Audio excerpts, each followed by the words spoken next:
दोस्तों, कुछ लोग कहते हैं कि नसीब में होगा तो मिलेगा। कुछ लोगों का मानना है कि नसीब खुद बनाना पड़ता है। नसीब में ना मानने वालों की संख्या बहुत बड़ी है, लेकिन शायद उससे भी ज़्यादा संख्या नसीब को मानने वाले की है। खासकर हमारे देश भारत में तो काफ़ी ज़्यादा है।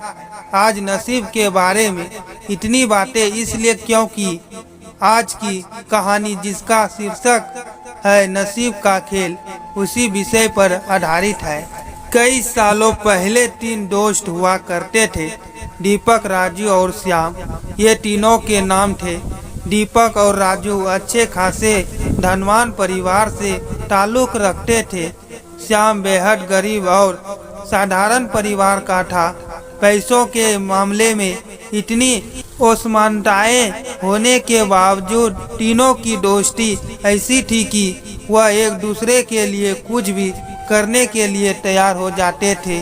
दोनों धनवान दोस्तों ने अपने गरीब दोस्त की परिस्थिति बदलने के लिए उनकी कई बार मदद की थी, लेकिन उसकी परिस्थिति में कोई भी बदलाव नहीं होता था।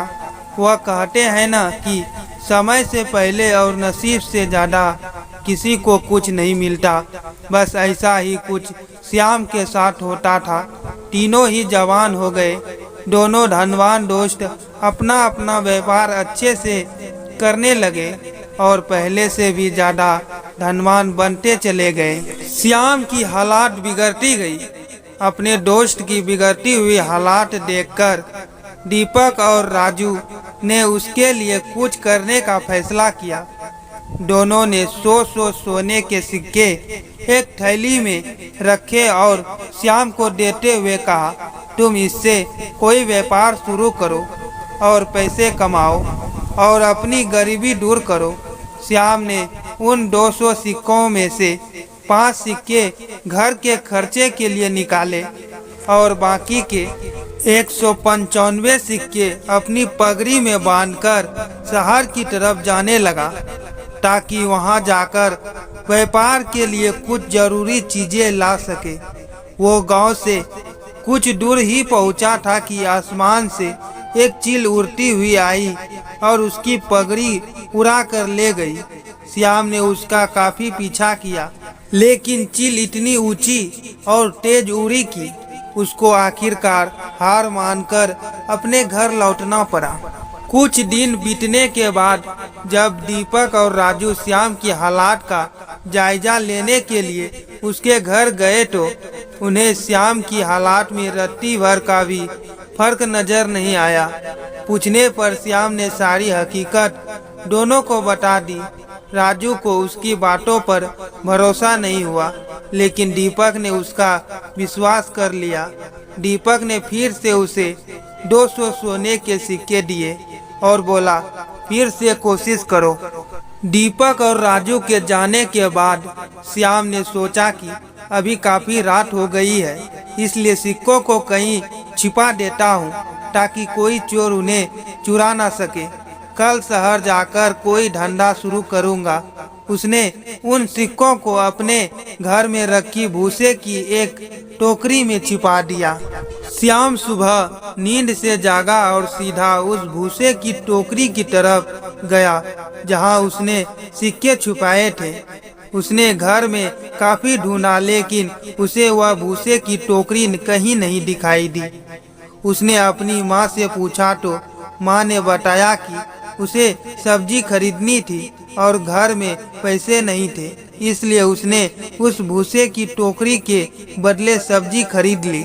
श्याम आखिर करता भी क्या, वह अपनी किस्मत को कोसता रह गया। फिर से कुछ दिनों बाद दीपक और राजू श्याम से मिलने आए।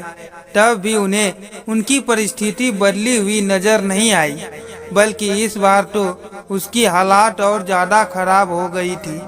उसके कपड़े फट चुके थे और घर में कपड़े सीने के लिए सुई तक नहीं थी। दीपक और राजू के पूछने से पहले ही श्याम ने अपने साथ घटित हुई घटना के बारे में सब कुछ सच सच दोनों को बता दिया। वह बोला कि तुम लोग मेरी मदद करना छोड़ दो अब तो मुझे भी लगता है कि मेरी किस्मत में धनवान बनना लिखा ही नहीं है। मेरी वजह से तुम्हारा भी काफी नुकसान होता रहता है। राजू को अपने दोस्त की ऐसी हालत देख उस पर दया आ गई, लेकिन वह जानता था कि वह चाहे कितनी भी उनकी मदद करने की कोशिश करे, उनका परिणाम बिल्कुल निष्फल हो रहता है। इसलिए वह तुरंत बाजार जाकर एक सुई खरीद कर लाया और उसने श्याम को वह सुई दे दी।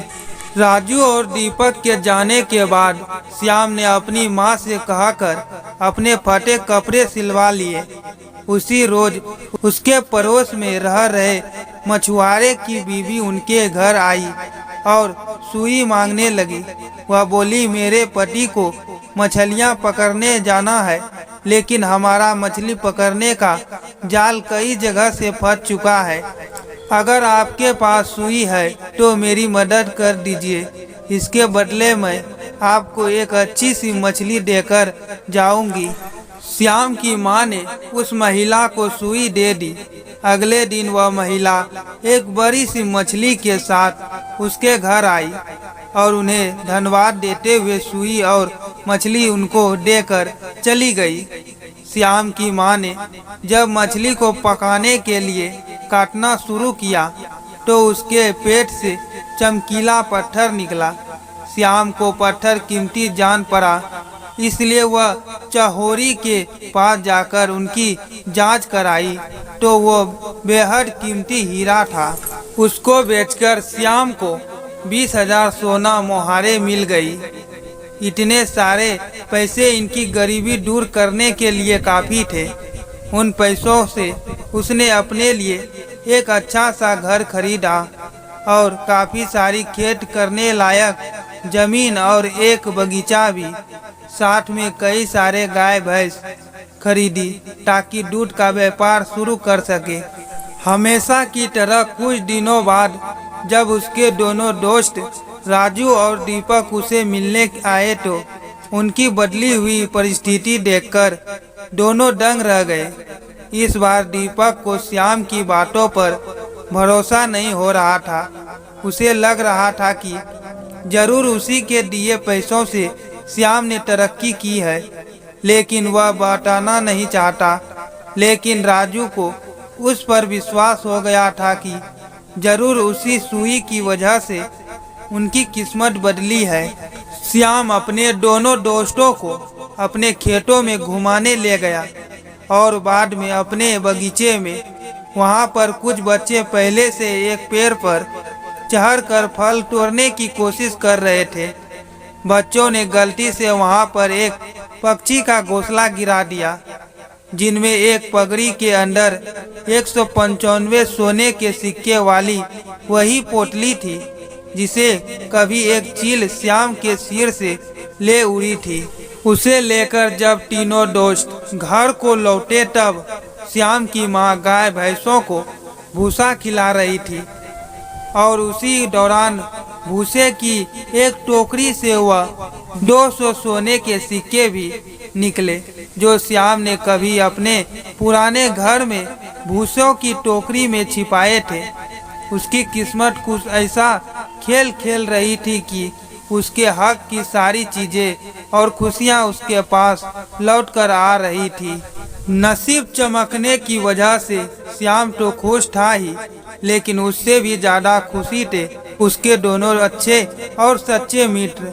दोस्तों, नसीब का खेल ये हिंदी कहानी आपको कैसी लगी?